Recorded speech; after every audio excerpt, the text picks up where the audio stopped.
tres tensiones, ¿no? Tenemos tres tensiones monofásicas, ¿de acuerdo? Pero ¿qué pasa con esas tensiones monofásicas? Están desfasadas, no están sincronizadas, sino una onda está después de la otra, 120 grados, ¿no? Eso es un tanto matemático. Bien, entonces, ¿qué va a suceder? La tensión de entrada, si nos damos cuenta acá, tiene de este pico hasta este de acá, ¿no? Esta longitud más o menos. Y en la salida eso aumenta. Entonces, este transformador lo que está haciendo es elevarnos el voltaje, pero dése cuenta que la forma de onda sigue siendo la misma. O sea, lo único que altera el transformador es voltaje o corriente. ¿De acuerdo? Otra de las cosas que el transformador no va a alterar es la potencia. La potencia que tengo en el ingreso va a ser la misma que tengo en la salida. O sea, el transformador no me va a elevar potencia ni me va a reducir potencia. La potencia será la misma. ¿De acuerdo? Cuando hablamos de sistemas trifásicos, el bobinado puede ser de dos maneras. Una es esta configuración de acá que se le conoce como delta o triángulo, y esta de acá que es una configuración estrella. ¿De acuerdo? Si tenemos la delta, solamente vamos a tener tres entradas o tres salidas.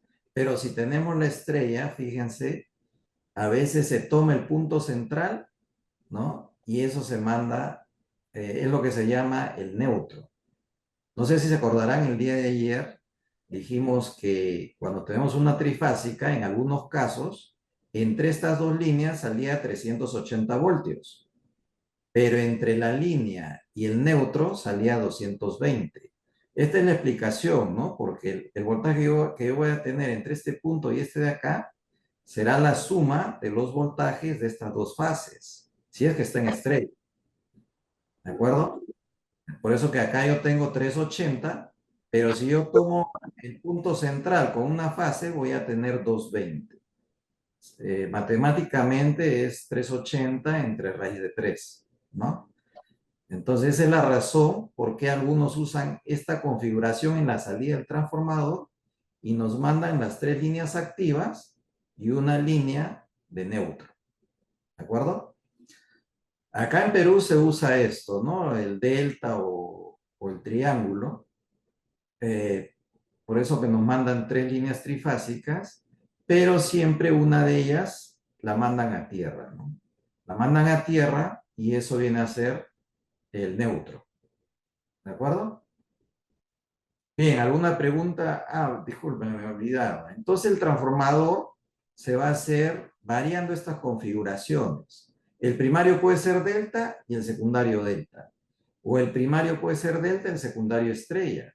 O el primario puede ser estrella, el secundario estrella, ¿no? Así. O sea, entre las dos configuraciones se varían sus modelos en los transformadores. ¿De acuerdo? Bien, ¿alguna pregunta? ¿Alguna duda?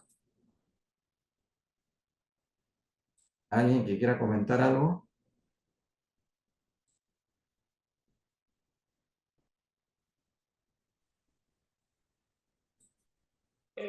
Profe, disculpe, una pregunta. Sí, dime. Eh, el embobinado pongamos, del primario, el grueso del cable primario debe ser el mismo grueso del cable secundario. No, el grosor del cable va a depender de la corriente que yo quiera manejar, ¿no? Ah, Entonces, si yo quiero bastante corriente en el secundario, lógicamente el grosor del cable va a tener que ser más grueso, ¿no? Ya saben que cómo yo determino el grosor del cable. Sabiendo la corriente, me voy a la tablita, ¿no? De AWG y ahí obtengo el grosor del cable. Entonces tengo que usar ese cable. Lo primero que yo tengo que saber, ¿no? Cuando voy a construir un transformador es la potencia que va a manejar. De repente yo quiero que este transformador me energice, no sé, de repente un ventilador, ¿no? Que trabaja a 110 voltios. Y ese ventilador, digamos que tiene una potencia de 50 watts. Entonces, con esa potencia y el valor del voltaje, yo puedo hallar la corriente que voy a tener acá. Y con esa corriente yo determino el grosor de este cable en el secundario. Si tengo una potencia de 50 watts acá, en la entrada también voy a tener una potencia de 50 watts, porque acuérdense que el transformador no varía la potencia. Entonces, si tengo una potencia de 50 watts, también hallo la corriente en el primario y con eso determino el grosor del cable. Fíjense que si es un transformador que está reduciendo el voltaje, entonces el primario va a tener mayor voltaje, por lo tanto su corriente será menor. Entonces el cable del primario va a ser más delgado que del secundario. ¿De acuerdo? Si ustedes hacen su cálculo, acá tienen una potencia, tienen su voltaje, la corriente acá le va a salir menor que la corriente que resulta en el secundario, porque acá el voltaje es menor. Acuérdense que la relación entre voltaje y corriente es inversa. Quiere decir que si yo tengo mayor voltaje, ¿no? La corriente que va a pasar va a ser menor. En cambio, si quiero o tengo poco voltaje, la corriente tendrá que ser mayor. Para que iguale la potencia, ¿no? Acuérdense que la potencia que era igual, V por I, o sea, voltaje por corriente. ¿De acuerdo? No sé si habría alguna otra pregunta.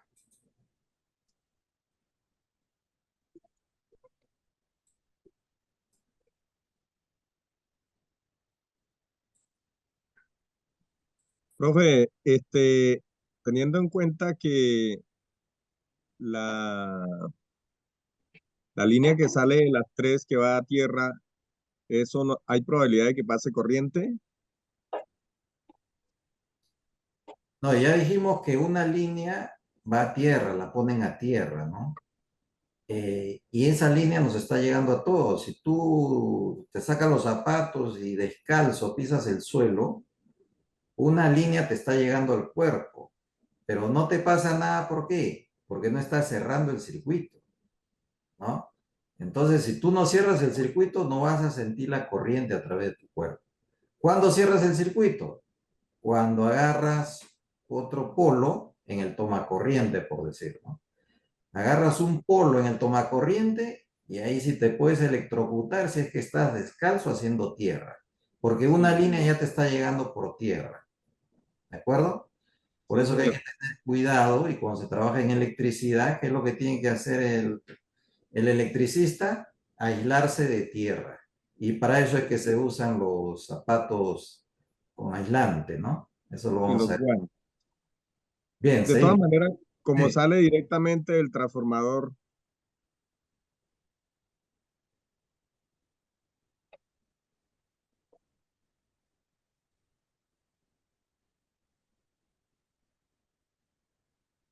No, no se te escucha bien. Fíjate, si tú tienes el transformador, tú te haces un transformador, ¿no?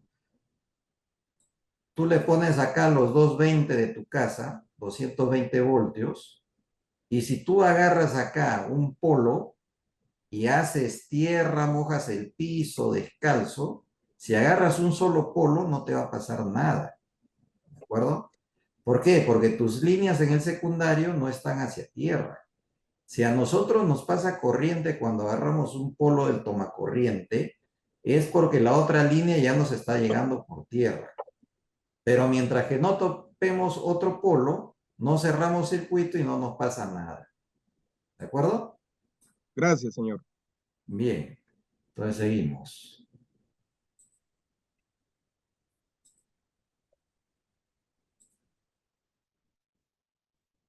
Bien, vamos a ver las fallas que se pueden presentar en los transformadores, ¿no? Es muy común que un transformador se sobrecaliente. Esta es una de las fallas más comunes, ¿no? ¿Y por qué se sobrecalienta un transformador? Puede ser por varios motivos. Puede ser por una sobrecarga que tenga.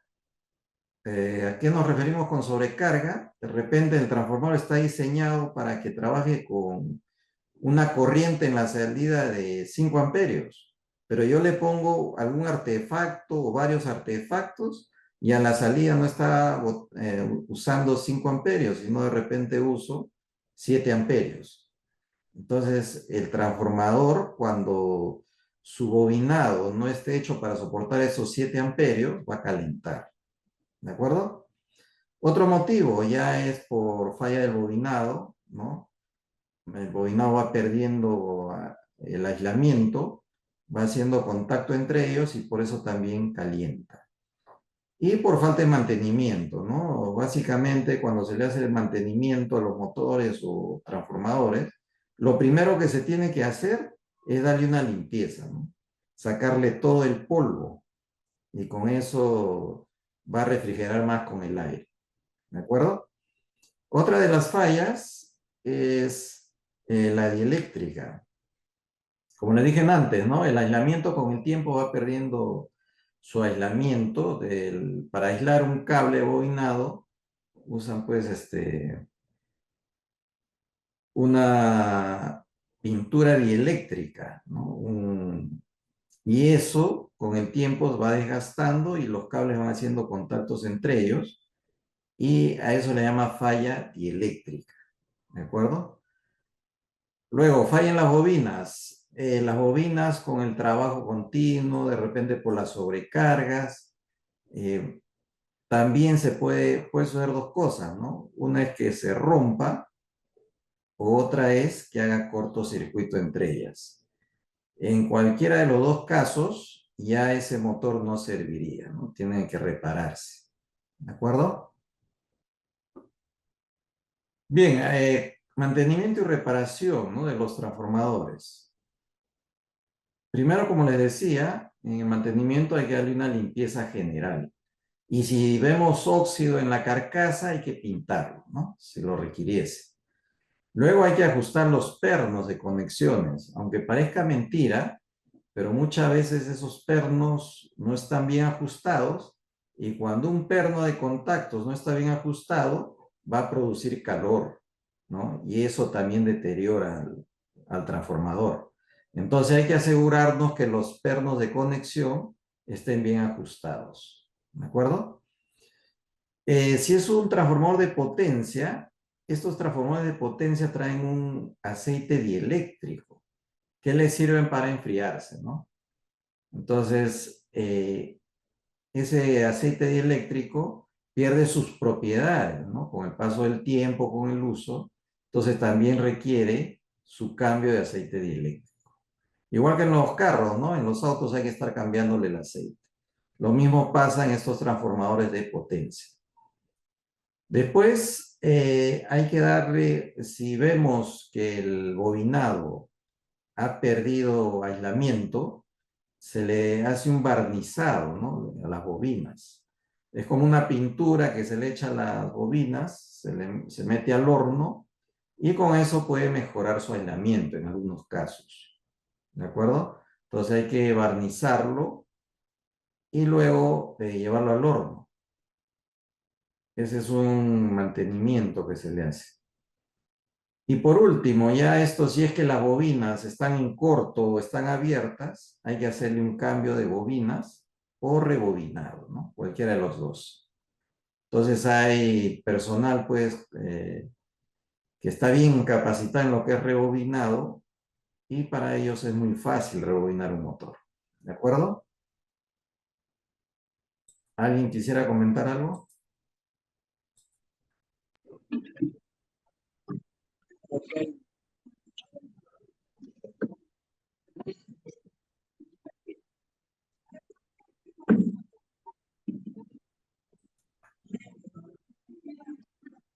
¿No?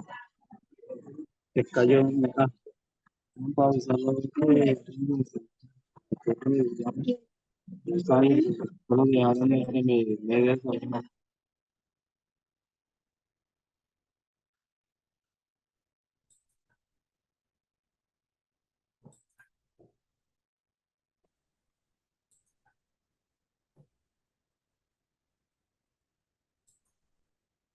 Bien, entonces seguimos.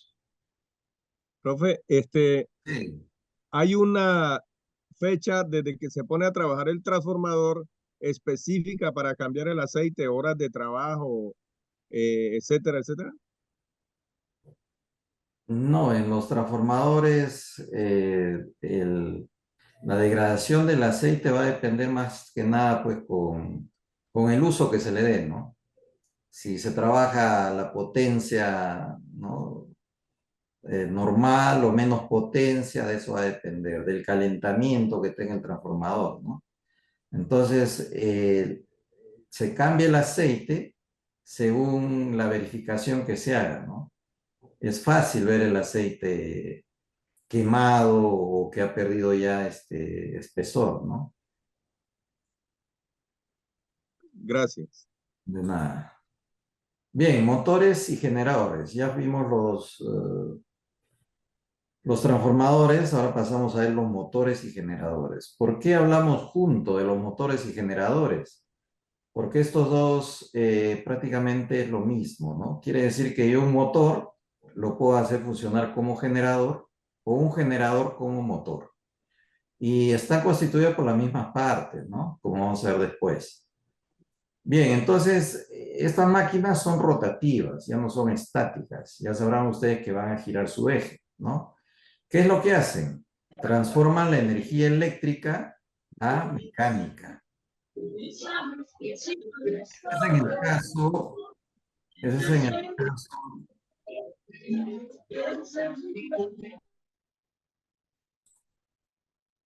ese es en el caso de un motor. El motor transforma energía eléctrica en mecánica. Pero en el caso del generador es lo contrario. El generador va a transformar la energía mecánica en eléctrica. ¿De acuerdo? Entonces, como ya les dije, uno puede hacer la función del otro. Principio de funcionamiento del motor, primeramente, ¿no? Fíjense que el motor va a constar de un campo magnético creado por dos imanes. Este rojo y el celeste son imanes. Y entonces si los ponemos así frente a frente, acá se va a crear un campo magnético. ¿De acuerdo? Si yo dentro de ese campo magnético pongo una bobina, ¿no? Esto representa una bobina, y en sus terminales de la bobina le hago circular una corriente, o sea, pongo un voltaje. Cuando pase corriente por la bobina, ¿no? Se va a crear una fuerza en la bobina. O sea, cuando la corriente pasa a través de un campo magnético, se crea una fuerza. Y esta fuerza es la que va a hacer girar al motor. ¿De acuerdo? Ahora, lógicamente en los motores más grandes no se va a tener una sola bobina, se tienen varias bobinas. Este anillo que se ve acá, ¿no? En este caso solamente hay dos, se le llama colector. Después vamos a ver que se llama colector. Y estas de acá se les llaman escobillas. Como esto va a estar girando, el colector va a rozar con la escobilla, ¿no? En este caso solamente estamos representando una bobina, por eso el colector solamente tiene dos partes. Pero después vamos a ver un colector que tiene varias partes, ¿no? Se le llama delgas, varias delgas. ¿De acuerdo? Entonces, el funcionamiento es simple. Solamente basta con hacer pasar una corriente dentro del campo magnético y se formará una fuerza. Esa fuerza es la que hace girar al espira o al eje del motor. En el caso de un generador es lo contrario, ¿no? También voy a tener el campo magnético formado por dos imanes, pero aquí yo ya no le voy a poner corriente a la bobina. Al contrario, yo voy a sacar corriente de la bobina. Para que el campo magnético pueda inducir corriente en una bobina, es necesario que la bobina esté en movimiento. Es por eso que al generador yo tengo que girar el eje, ¿no? O sea, la bobina tiene que estar en movimiento dentro del campo y se va a inducir corriente en la bobina y esa corriente yo puedo usarla, ¿no? Y ese es el caso del generador. El generador nos va a dar corriente, ¿de acuerdo? ¿Está claro el principio de funcionamiento de motor y generador? ¿De repente alguien quiere comentar algo?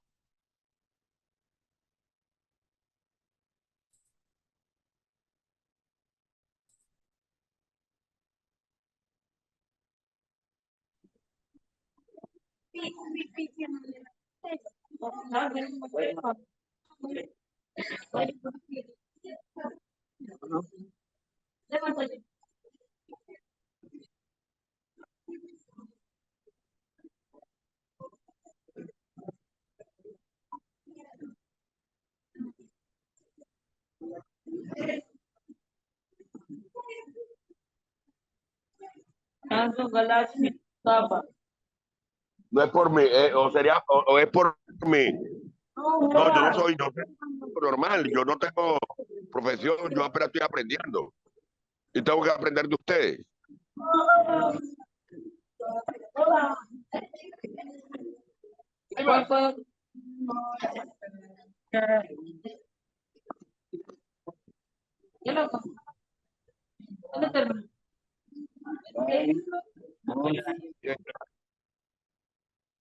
Bien, entonces seguimos. Las partes de un motor. En las partes de un motor tenemos el estator, el rotor, el conmutador y las escobillas de carbón. El estator es la parte fija. Acá en la figura pueden ver, ¿no? El estator viene a ser estos dos bobinados que van a formar el campo magnético, ¿no? Es el estator.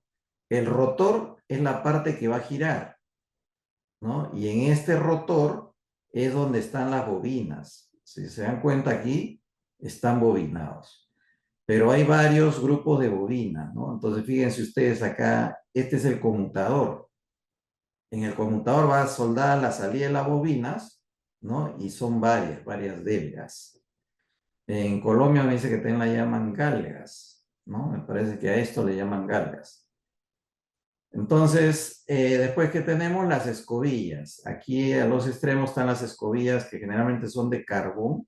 Estas escobillas se van a posicionar en el conmutador, ¿no? Y van hasta rozar entre ellas. Pero a través de estas escobillas es que les llega la corriente a las bobinas del rotor, ¿de acuerdo? Y cuando le llega corriente a las bobinas dentro del campo magnético, este va a girar. Entonces no se olviden, tenemos estator, rotor, conmutador y escobillas de carbón. Claro que acá también hay un elemento, que es este de acá, que es mecánico. Este es un rodaje, ¿no? Este rodaje lo lleva en los dos extremos, uno acá y el otro en la parte de atrás. Entonces, una de las fallas comunes también es el desgaste de este rodaje, ¿no? Por eso es que lo menciono.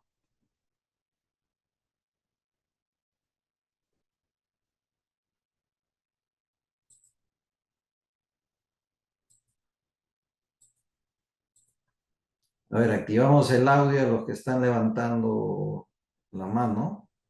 Profesor, buenas noches. Buenas noches. Profe, disculpe, acá yo tengo una duda, donde dice el conmutador o escobilla de carbón, ese siempre afecta en no lo ponen en un ángulo correcto. Hay en ocasiones que lo ponen a 90 grados, a 36, o sea, según a lo que, según a distintas máquinas. Sí, la escobilla, ¿no? Te refieres a la escobilla. El conmutador es fijo, ¿no? Es el que va a girar. Pero La verdad, verdad, la escobilla de carbón.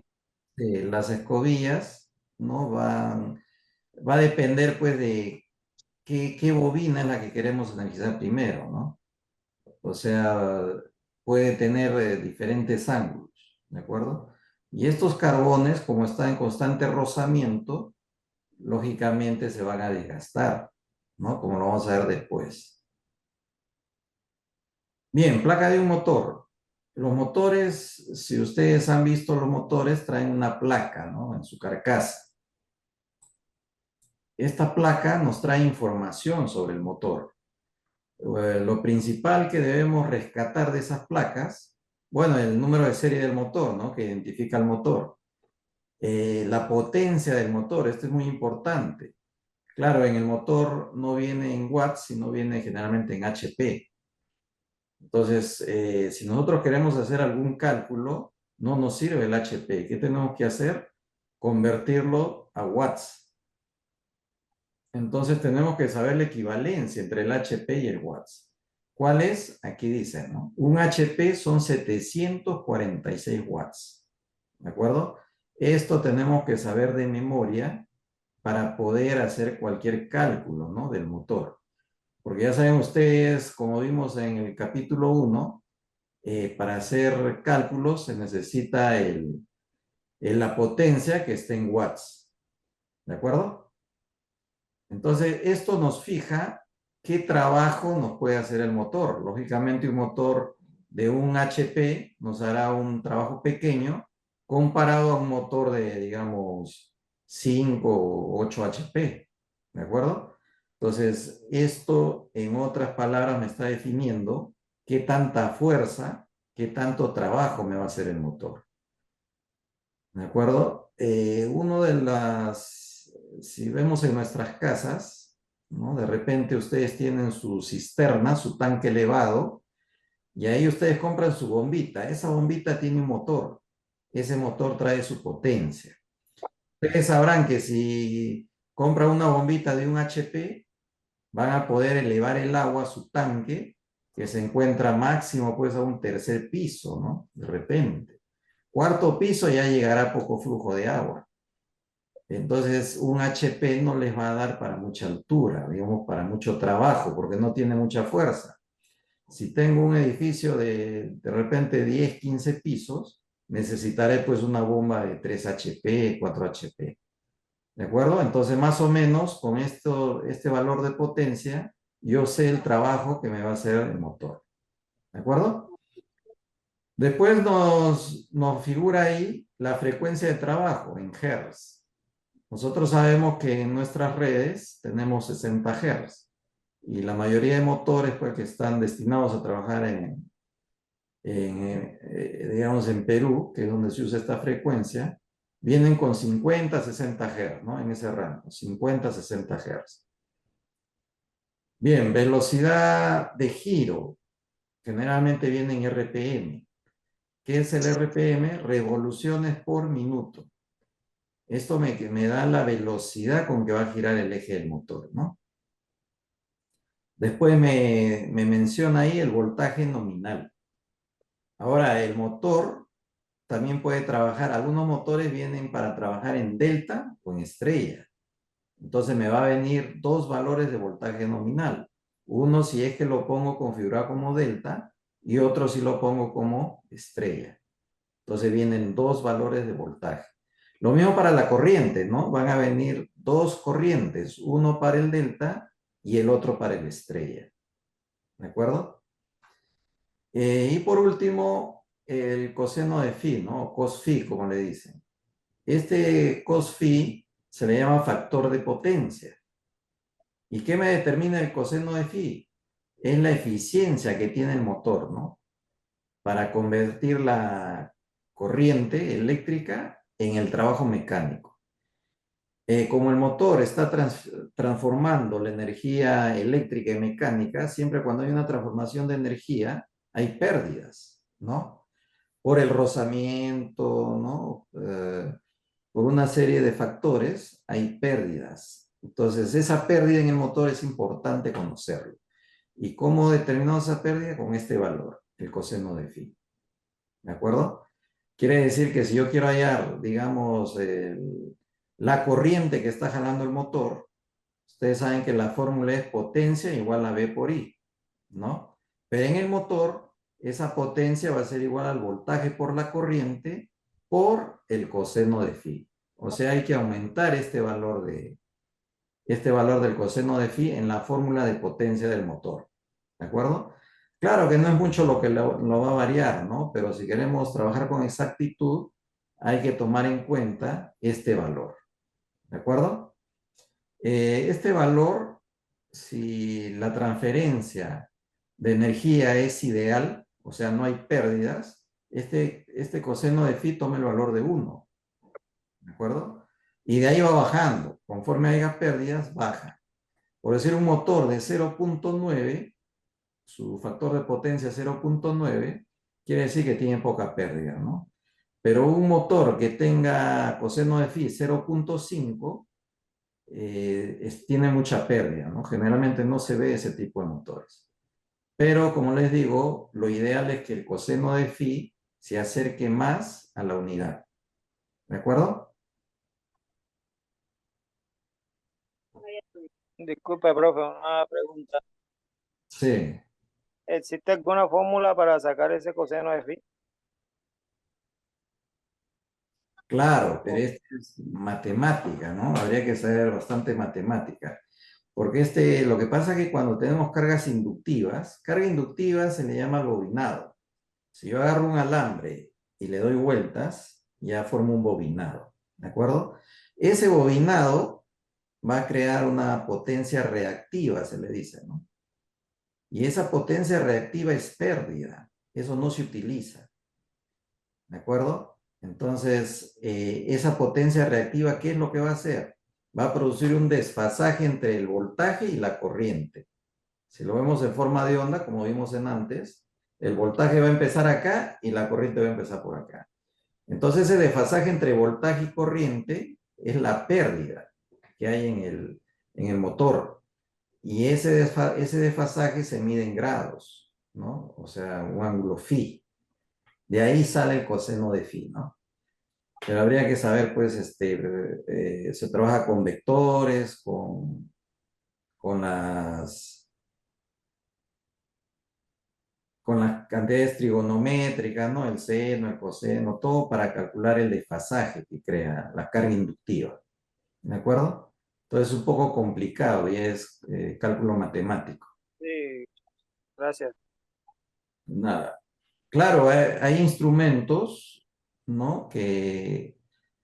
Como el osciloscopio, que ustedes pueden ver gráficamente el voltaje y la corriente. Y ahí pueden sacar el desfasaje entre los dos, ¿no? En forma práctica, sin necesidad de hacer ningún cálculo. Bien, fallas en los motores. En los motores se van a presentar prácticamente las mismas fallas que lo que vimos antes en el transformador, ¿no? Salvo algunos casos típicos del motor. Por decir, el sobrecalentamiento ya lo vimos, ¿no? En el transformador. Aquí también se puede sobrecalentar un motor. ¿Cuándo es que sobrecalienta? Nuevamente, cuando está sucio, no le hacen limpieza, ¿no? O cuando se le pone demasiada carga, o sea, se sobrecarga el motor. Acá ya no hablamos de carga eléctrica, sino de carga mecánica, ¿no? Cuanto más fuerza el motor, jala más corriente y si no está diseñado para esa fuerza, para esa corriente, el motor va a calentar, ¿de acuerdo? Por eso es importante, de acuerdo a la potencia que tiene el motor, ponerle la carga debida. Después, vibraciones y ruido excesivo. Eso es lo que les dije, ¿no? Eso se presenta, esta falla se presenta por los rodamientos, los rodajes que se desgastan, comienza a sonar feo y aparte de eso también puede haber vibración. Pérdida de aislamiento en el bobinado, también ya lo vimos, ¿no? Por el tiempo de uso del bobinado, se va desgastando el aislamiento. Falla en el bobinado, acá igualmente se puede quemar, se puede abrir, ¿no? O puede producirse un cortocircuito, cualquiera de los dos. Entonces, ¿cuál sería el mantenimiento y reparación en los motores? Nuevamente, primeramente lo que se debe hacer es una limpieza del motor y pintado externo de la carcasa, si es que lo requiere, ¿no? Acá también se debe medir, ¿no? La temperatura del motor para saber si está recalentando o no. Si el motor recalienta, ya es debido a algún problema que tiene el motor. Hay que medirle también el amperaje, ¿no? Con la pinza amperimétrica se le pone en el cable que alimenta el motor y ahí les va a dar el amperaje. Ese valor de amperaje no debe pasar al valor del amperaje nominal que está en la placa, ¿no? Entonces siempre hay que estar chequeando eso.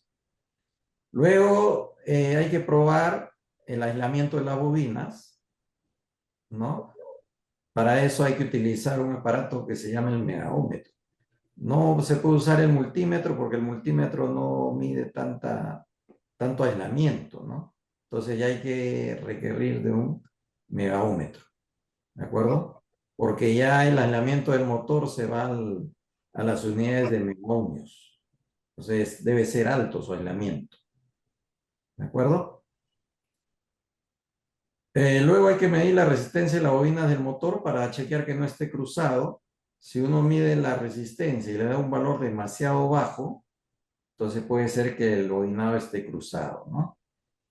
Después hay que cambiar rodajes. Si se presenta el sonido o la vibración, se cambian los rodajes. Nuevamente, si tiene una resistencia baja, las bobinas, hay que hacerle un barnizado de las bobinas, ¿no?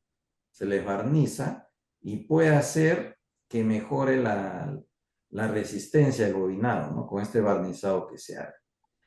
Por eso es conveniente estar chequeando el motor, ni bien se ve que baje resistencia, se le hace un barnizado, ¿no? Porque ya cuando la resistencia baja demasiado, ya este barnizado no sirve, ¿no? Se hace en vano. Y si ya las bobinas están en mal estado, ya se va a tener que rebobinar, ¿no? Rebobinar es sacar toda esa bobina generalmente quemada y ponerle un alambre nuevo, ¿no? Cambiar de alambre. También hay que limpiar las escobillas. ¿Se acuerdan de las escobillas que están rozando al colector? Entonces, esas escobillas, al desgastarse el carbón, bota un polvillo. Eso también es necesario limpiarlo, ¿no? Y si las escobillas están ya muy desgastadas, hay que cambiarlas. ¿De acuerdo? Bien, entonces con esto estaremos terminando lo que corresponde al motor eléctrico. De repente hay una duda, algún comentario.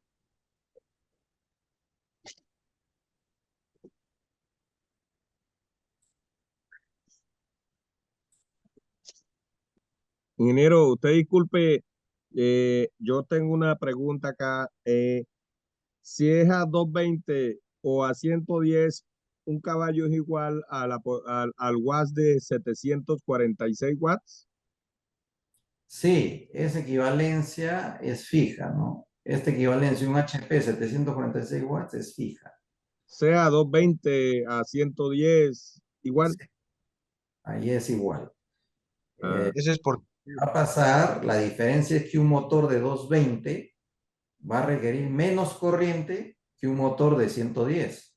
sí, El motor señor. de 110 voltios va a jalar más corriente. Sí, señor. Pero el producto de voltaje y corriente siempre te va a dar un HP. Si es que perdón, 746 watts, ¿no? Que convertido va a ser un HP. Siempre te va a dar si es que el motor es de un HP. El producto voltaje y corriente se debe mantener en un HP o 746 watts. ¿De acuerdo? Gracias, señor. De nada. Bien, entonces pasamos a ver el arrancador, ¿no? De estado sólido y el variador de velocidad. Estos dos elementos ya son electrónicos, ¿no?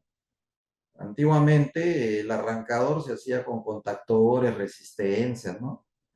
Variador de velocidad también se hacía con resistencias, pero ya con electrónica, cuando entra a los aparatos eléctricos, ya se tiene un gran avance, ¿no?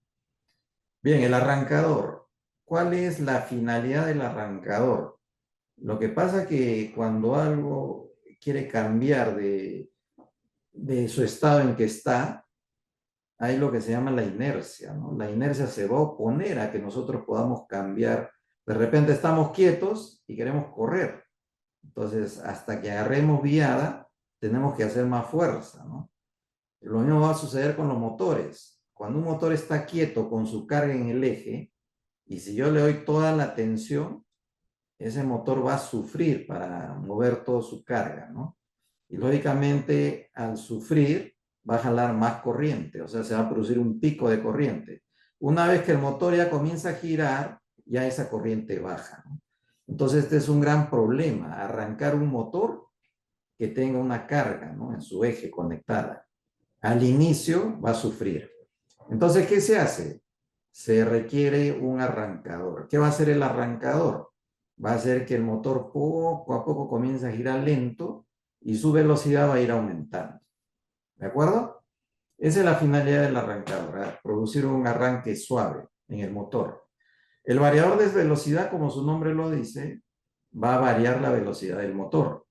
Este variador de velocidad va a poder funcionar como arrancador, porque como el variador puede hacer que el motor gire lento, Entonces, en el arranque, el variador de velocidad hace que el motor gire lento y poco a poco va aumentando su velocidad. ¿De acuerdo? Entonces, un variador de velocidad puede trabajar como un arrancador, pero un arrancador no puede trabajar como variador de velocidad. ¿Por qué? Porque el arrancador solamente está hecho para que actúe durante el arranque del motor. Una vez que el motor arrancó, ya el arrancador está de más. ¿De acuerdo? En cambio, el variador de velocidad no. El variador de velocidad está hecho para que arranque el motor y después cuando el motor está funcionando yo puedo variar su velocidad a voluntad. De repente quiero aumentarle la velocidad o quiero reducirle. Entonces un variador de velocidad es más completo. Alguien puede pensar, entonces en vez de arrancador solamente debería existir el variador de velocidad, así es más completo. Pero lo que pasa es que este variador de velocidad es más costoso que el arrancador. Por eso que si yo solamente quiero arrancar mi motor, recurro a un arrancador. No necesito el variador de velocidad. ¿De acuerdo? Bien, ahora veamos cómo es que logran hacer esto, ¿no? El arrancador y el variador de velocidad. Son dos principios diferentes. Acá vemos el arrancador. Fíjense, el voltaje que ingresa al arrancador es una senoidal completa. Esta senoidal les dije que representa el voltaje alterno. Digamos que sea 220 voltios, ¿no? Entonces, ¿qué va a hacer el arrancador? Va a recortar estos picos, los recorta, ¿no? Por decir, aquí en la figura lo ha cortado a la mitad. La mitad del pico ya no pasa, solamente pasa la otra mitad, ¿de acuerdo? Igualmente en la parte baja del pico también lo recorta. ¿Qué va a suceder si yo recorto la onda? Voy a tener un voltaje menor. Porque acuérdense que el voltaje en alterna, el voltaje que nos sirve, es el voltaje eficaz. ¿De acuerdo? No es el voltaje pico que yo tengo acá, sino es el voltaje eficaz. Entonces, si yo recorto la onda, este voltaje eficaz va a ser menor. Cuanto más lo recorto, el voltaje será menor. ¿De acuerdo? Entonces, el arrancador funciona variándole el voltaje a la tensión. ¿Cómo lo varía? Recortándole la onda. Para esto, pues, cuenta con todo un circuito electrónico, ¿no? Para poder hacer esos cortes. En cambio, el variador de velocidad no. El variador de velocidad no va a cortar la onda. El variador de velocidad lo que hace es cambiarle la frecuencia. La frecuencia de la onda viene a ser cuánto se demora la onda en hacer un ciclo completo, ¿no? O sea, esta comba de subida y la de bajada, ¿qué tiempo hay de acá hasta aquí? Este eje, no se olviden, es de tiempo. Entonces, si nosotros vemos esta onda de arriba y la onda a la salida del variador, ¿qué podemos ver? Fíjense, acá subió y bajó el pico. Este tiempito que ha transcurrido es mucho.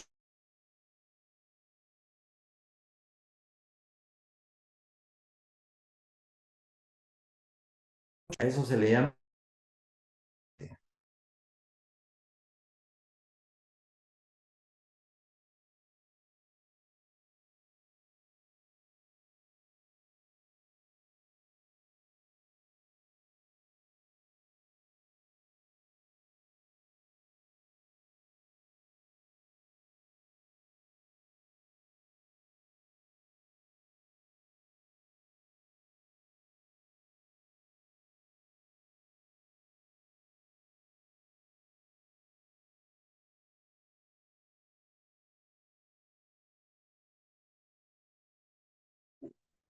Ingeniero, no se le escucha, ingeniero.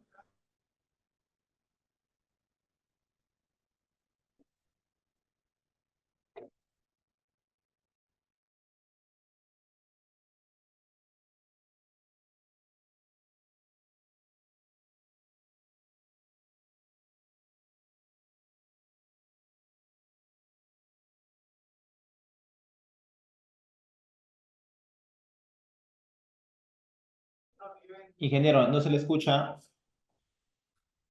¿Ahora se me escucha? Sí, ingeniero, ahora sí se le escucha.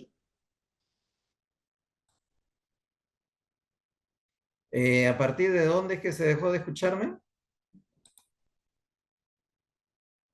Hace un minuto, no hace mucho tiempo. ¿Se escuchó lo del principio de funcionamiento del arrancador? Sí,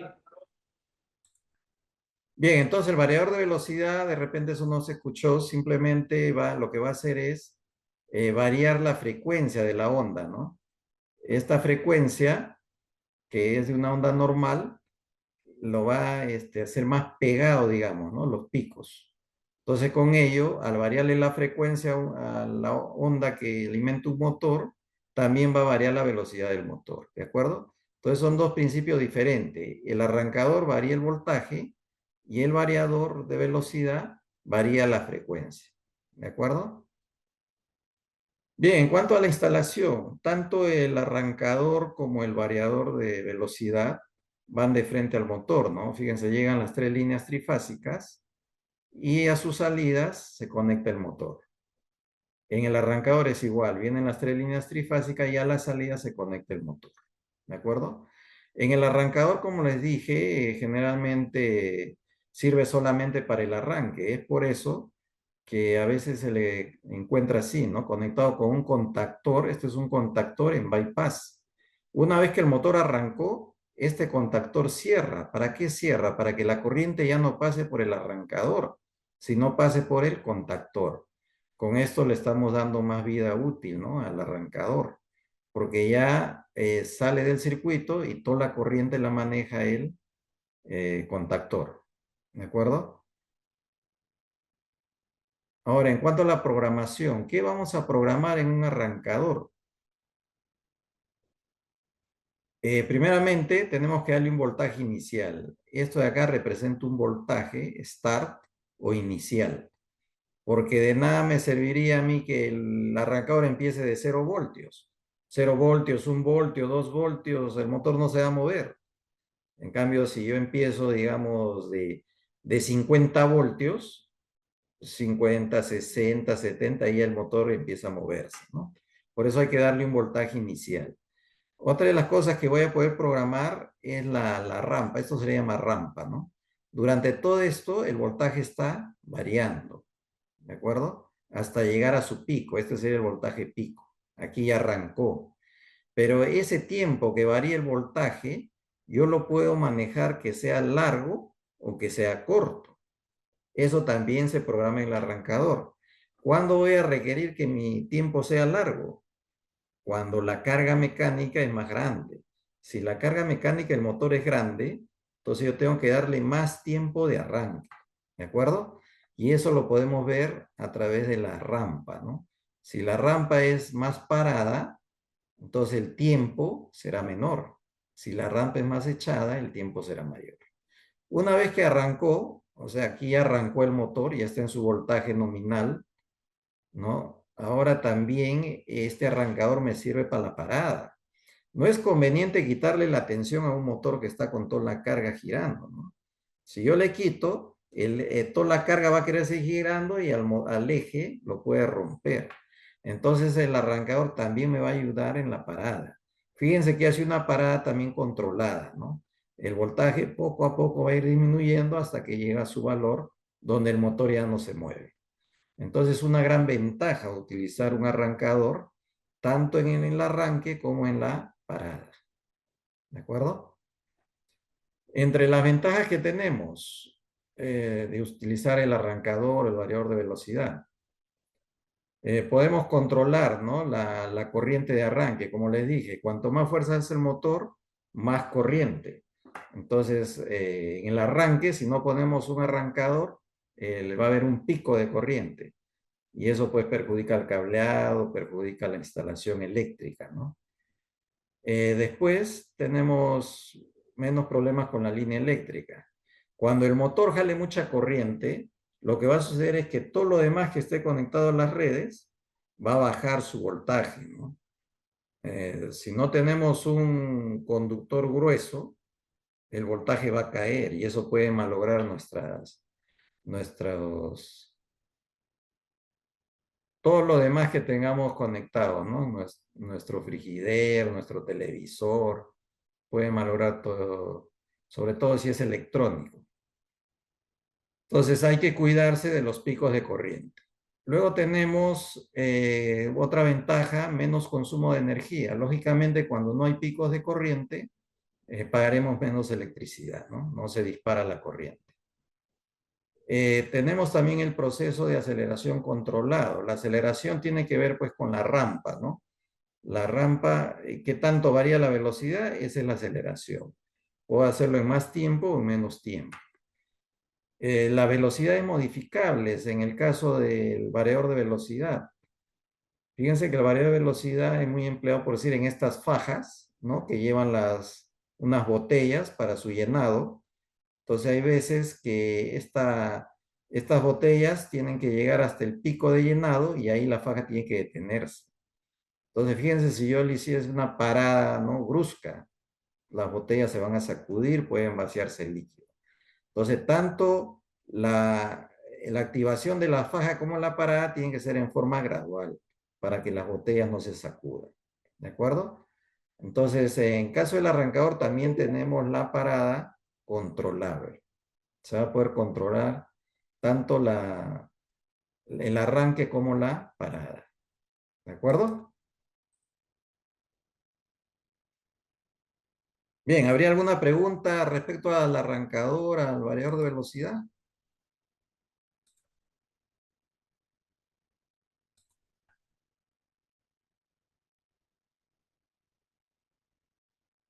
¿Alguien quisiera participar? Levanten la mano. Profe, Sí. ingeniero, una pregunta. Le quiero hacer, cuando usted dice que corriente, ¿será lo mismo que nosotros manejamos acá que le decimos amperaje? Es la misma, ¿no? Sí, Sí. sí, Sí, es lo mismo. Claro, está mal dicho, ¿no? Porque el amperaje es la unidad de medida de la corriente, ¿no? Sí, es la unidad medida de También le corriente. dicen algunos intensidad de corriente, ¿no? Corriente, intensidad de corriente, amperaje, ¿no? Tiene Ok, todos esos nombres. sí, porque es la fuerza que hace la unidad de medida, sí. Así es. Muchas gracias, ingeniero. De nada.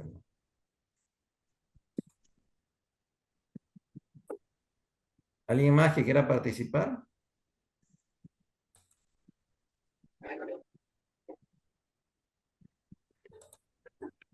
Bien, entonces continuamos. Ahora pasamos a ver el PLC.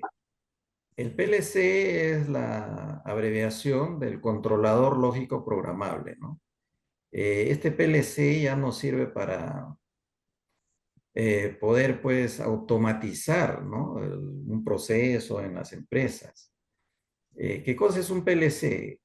Es una computadora, ¿no? Una computadora básica que está diseñada para su uso en el entorno industrial, ¿no? Entonces el PLC va a tener también una lógica, ¿no? Va a tener una programación. Todo lo que hacemos en una computadora lo podemos hacer acá. Vamos a poder cargarle programas, ¿no? Vamos a poder extraer su programa también, o sea, leer el PLC. Bien, gracias, como le digo, a este PLC se han logrado hacer automatizaciones avanzadas, ¿no? En los procesos industriales. Y se está convirtiendo, pues, en una herramienta muy necesaria, ¿no? En las empresas. Actualmente la mayoría de empresas tienen su PLC, ¿de acuerdo? Entonces vamos a ver de qué se trata. Fíjense, acá tenemos el PLC en bloques, que es lo que trae internamente. Primero tiene una unidad, la CPU. Este es, digamos, el que procesa, ¿no? Los datos. Este es el que le da cierta inteligencia al PLC. Luego el PLC va a tener una memoria de trabajo y otra memoria de programa. En esta memoria de programa va a tener memorizado el programa que nosotros le hacemos al PLC, ¿no? Y esta de trabajo va a memorizar los datos de entrada o los datos de salida. Los datos de entrada lo van a dar los sensores, ¿no? Principalmente. Y en la salida va a ir hacia los actuadores. ¿De acuerdo? Un sensor en electricidad se le puede decir que es de repente un sensor de temperatura. O esto puede ser también un switch, ¿no? Ese contacto que abre y cierra. Toda esa información le llega al PLC. El PLC hace un procesamiento lógico de acuerdo a lo que se le ha programado y da resultados. Y esos resultados van a los actuadores, ¿no? Actuadores, pues puede ser un motor, ¿no? De repente puede ser en un horno la calefacción, no sé. En sí, el PLC va a comandar, ¿no? A todos esos actuadores. ¿De acuerdo a qué va a comandar? Al programa que tenga y a los datos que recibe. ¿De acuerdo? Entonces, lógicamente necesita de una fuente, ¿no? Necesita una fuente que alimente al PLC. ¿De acuerdo? Necesita de sensores, actuadores y de un programador. O sea, necesita de un programa. Bien, la instalación. La instalación del PLC necesita, pues, si tenemos la tensión 220, de llegar a los 220, ya tiene su acondicionador de voltaje interno. Generalmente las entradas son de 12 o de 24 voltios, ¿no? La salida es igual. Entonces, fíjense, en este ejemplo que tenemos dos botones, dos pulsadores, ¿no? Como son elementos de entrada, los dos irán conectados a la entrada del PLC. In es entrada, ¿no? Out, salida. Entonces, ¿qué cosa va a la entrada? Los dos pulsadores. ¿Y qué más? Va ¿qué cosa era esto? ¿Alguien se acuerda? Esto es un contacto auxiliar del contactor. Todo esto de acá representa el contactor, ¿no? Entonces, este contacto auxiliar le va a decir al PLC si el motor arrancó o no arrancó. O sea, si el contactor cerró o no cerró, ¿no? Y tenemos a la salida dos lamparitas que nos va a indicar cuando el motor está en funcionamiento o está parado, ¿no? Y también en su salida tenemos una línea que va a ir a gobernar al contactor para que el contactor cierre o abra. ¿De acuerdo? Entonces este es un clásico circuito que va a permitir arrancar o parar el motor solamente utilizando dos pulsadores. ¿De acuerdo? Entonces una vez que yo hago toda esta conexión, ¿qué necesito? Tengo que programar el PLC. El PLC va a trabajar de acuerdo a un programa. Ese programa se hace mediante un lenguaje que se le llama ladder o escalera, ¿no? Traducido escalera. ¿En qué consiste? Son símbolos que yo tengo que saber, ¿no? Para utilizar en el programa. Por decir, este es un programita, ¿no? Pequeño, en donde tengo el pulsador de funcionamiento, de arranque, el pulsador de parada. Este representa el motor y este representa el contacto auxiliar del motor, ¿no? Entonces, fíjense, cuando yo presiono el Start, esto va a cerrar. Esto normalmente está cerrado, le llega la corriente al motor. El motor, una vez que arranca, o sea que cierra sus contactos, va a cerrar este contacto auxiliar. Entonces, aunque esto se abra, la corriente ahora va a pasar por este contacto y se mantiene encendido, porque el stop normalmente está cerrado. Ahora, ¿cómo para el motor? Presiono el stop, esto se abre y ya no habrá corriente que vaya al motor. ¿De acuerdo? Entonces es un programita sencillo, solamente para que tengan una idea, ¿no? Generalmente los programas pues están hechos de varias de estas líneas, ¿no? Que son como escaleras, tienen varias de estas líneas. Por eso se le llama programación ladder. ¿De acuerdo? Bien, entonces no sé si habría alguna pregunta, alguna duda que esté quedando. Con esto ya estaríamos terminando el tercer módulo.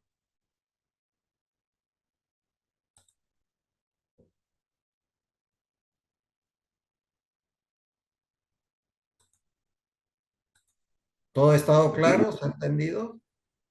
Sí, claro, profe. Una inquietud. Los PLC, por lo menos cuando los sistemas son trifásicos y en el momento hay dos líneas fases, ¿sí?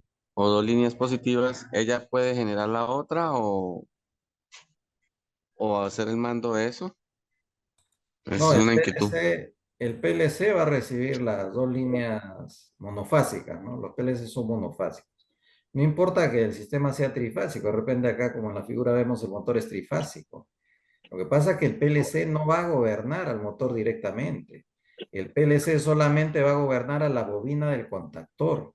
¿Se acuerdan lo que vimos la clase pasada sobre el contactor?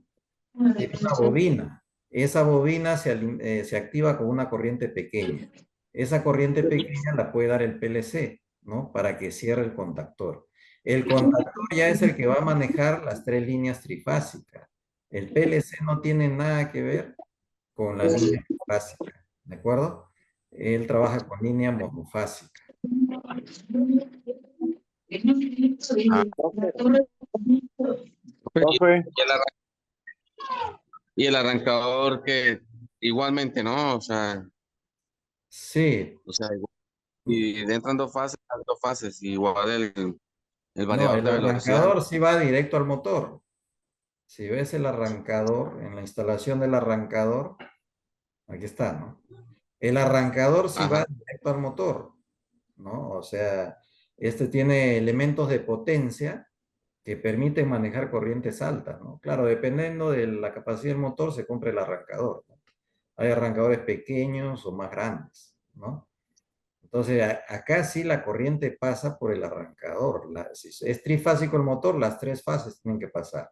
Lo mismo en el variador de velocidad, las 3 fases son las que pasan a través del arrancador. ¿De acuerdo? Ah, listo, de acuerdo, ingeniero.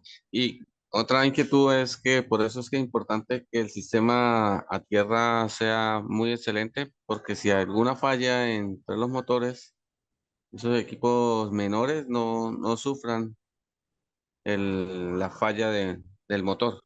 Por eso es importante que esos picos de corriente se vayan a tierra. Así es. Esos picos de corriente que a veces genera el motor perjudican a toda la instalación, ¿no? Por eso en las computadoras, no sé si ustedes se acordarán cuando las antiguas, ¿no? Había que comprarle aparte a la computadora un supresor de picos, porque si no, si había un motor del vecino o estamos en una zona industrial, la computadora se malograba, ¿no? ¿Eso por qué? Por generalmente los motores son los que generan esos picos, ¿no? Y va por toda la red eléctrica. Entonces es necesario evitar esos picos de corriente. Bien, señores, entonces estamos terminando el módulo 3. El día de mañana seguiremos con el módulo 4, que tiene que ver con la seguridad, ¿no? Seguridad, normativa de seguridad. Entonces, conmigo quedamos hasta aquí. Los espero el día de mañana, ¿no? Buenas noches con todos. Espero que les haya servido todo lo que hemos visto en este módulo, ¿no? Sobre las máquinas eléctricas. Buenas noches, que descansen bien. Buenas noches.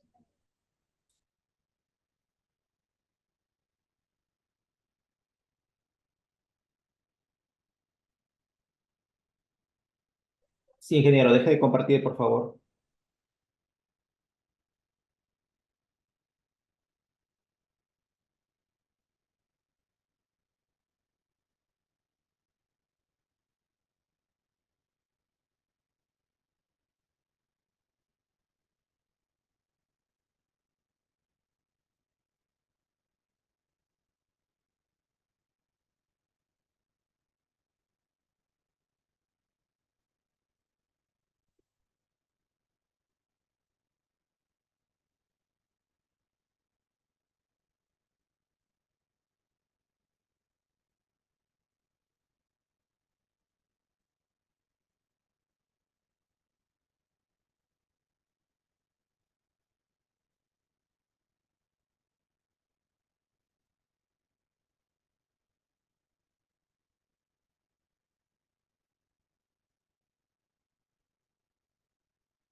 Muy buenas noches, señores. ¿Qué tal? ¿Cómo están? Muchísimas gracias por el pase, ingeniero. Bueno, vamos a dar inicio entonces a la explicación. Me presento primero. Mi nombre es Valeria Contreras. Soy coordinadora académica aquí en Practisac, encargada de este diplomado internacional maestro electricista. Vamos a empezar con la explicación en estos momentos de cómo puedes certificarte, ¿sí? Pero primero, recordemos cuáles son los módulos que hemos visto desde que iniciamos en ese diplomado internacional. ¿Qué tal? Por favor, me van saludando por el chat, me confirman si se me escucha, por favor, para ya dar inicio. ¿Sí? He estado observando de todas maneras las clases, los felicito por la participación que han tenido, por esa voluntad de ustedes de poder ingresar, por el compromiso de querer darle una firma, un sello, un valor adicional, un documento que respalde su experiencia y trayectoria. Entonces, vamos a recordar cuáles son los módulos que hemos visto en este diplomado internacional de maestro electricista. El primer día vimos principios de electricidad. Vayan comentándome por ahí si recuerdan, si estuvieron en las clases, de repente si faltaron algún módulo, porque el segundo día nosotros vimos el tema de instalaciones eléctricas, ¿sí? Y el módulo número 3, máquinas y equipos eléctricos. A ver, ¿qué recuerdan más o menos de estos temas que les estoy mencionando? Me gustaría, de igual manera como lo han hecho en las clases con el ingeniero, que pudieran tener esa participación en estos momentos, ya que vamos a dar una información muy importante. Sí, y por último, el módulo final será de seguridad y normativas eléctricas, ¿sí? Como están viendo allí. Bien, vamos entonces a pasar con la explicación después de haber recapitulado cuáles son los temas que hemos visto en este diplomado, muy importantes, por supuesto. Comenzamos entonces. Este diplomado que es llevado gracias a Practisac. Certifíquense el día de hoy como maestros electricistas, ¿sí? Entonces, vamos a descubrir cómo es que son los certificados, cuáles son, digamos, esas bondades que traen para que ustedes puedan respaldar sus conocimientos. Iniciamos entonces. Uno de los beneficios, o mejor dicho, una de las bondades que tiene este certificado, muy importante, de las más importantes, es el certificado que tiene incluido el código QR. ¿Por qué es importante entonces este código QR?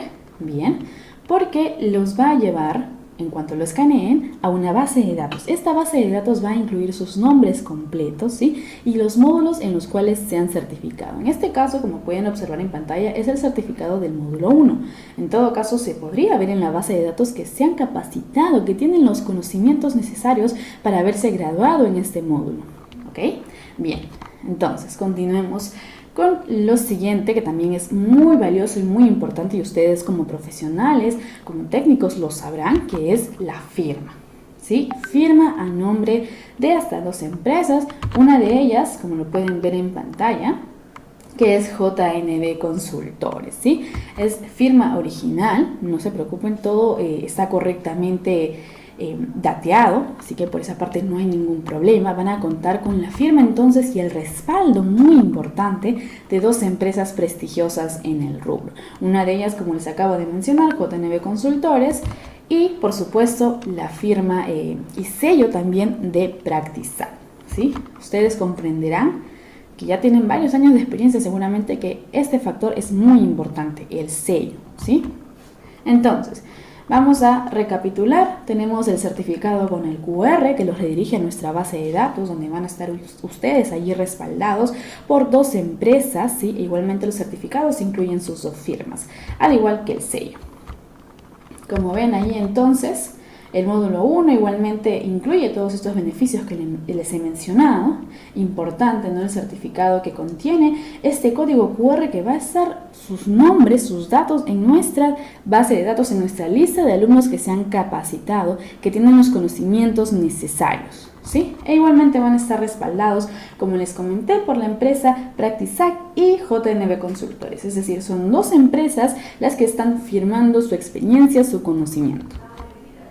Ahí vemos el módulo 3, por ejemplo, igualmente incluye todos los beneficios y las bondades que les he estado mencionando anteriormente. Como ven, sus nombres y apellidos completos, e inclusive su número de identificación, cuál es el módulo en el que se han certificado.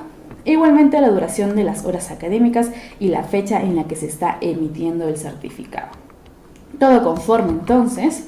Ahora, ¿cómo van a conseguir el diplomado de la excelencia? Por completar los 4 módulos, los 4 certificados de este diplomado, ustedes estarán accediendo a este diplomado a la excelencia totalmente gratis. Recordemos que mañana es la graduación y la ceremonia donde ustedes van a poder ser parte si se certifican desde ya el día de hoy, ¿sí? Entonces, Por certificarse en los 4 módulos, como estamos viendo en pantalla, van a obtener el Diploma Internacional a la Excelencia, pues donde incluye los 4 módulos, sus datos para que corroboren efectivamente que ustedes están capacitados. Además, recordemos el acceso a la base de datos y el acceso al curso grabado, por si por ahí se perdieron algunas clases, me comentaban en el chat, vas a poder visualizarlas todas las veces que quieras, ¿sí? No hay ningún problema. Van a poder estar allí visualizando sus datos e igualmente las clases, ¿no? Entonces, estos 2 beneficios si es que se certifican de los 4 módulos. Ahora, ¿cómo puedes conseguir ese certificado con todos estos beneficios que te estamos mencionando, que son los 4 certificados, el diploma en la excelencia, el acceso al grupo de Facebook con las clases grabadas, que es ilimitado y de por vida? ¿Sí? Vas a poder ingresar cuando tú desees. Además del material de aprendizaje, el material de las clases, ¿sí? Tienes que solicitarlo a través del WhatsApp.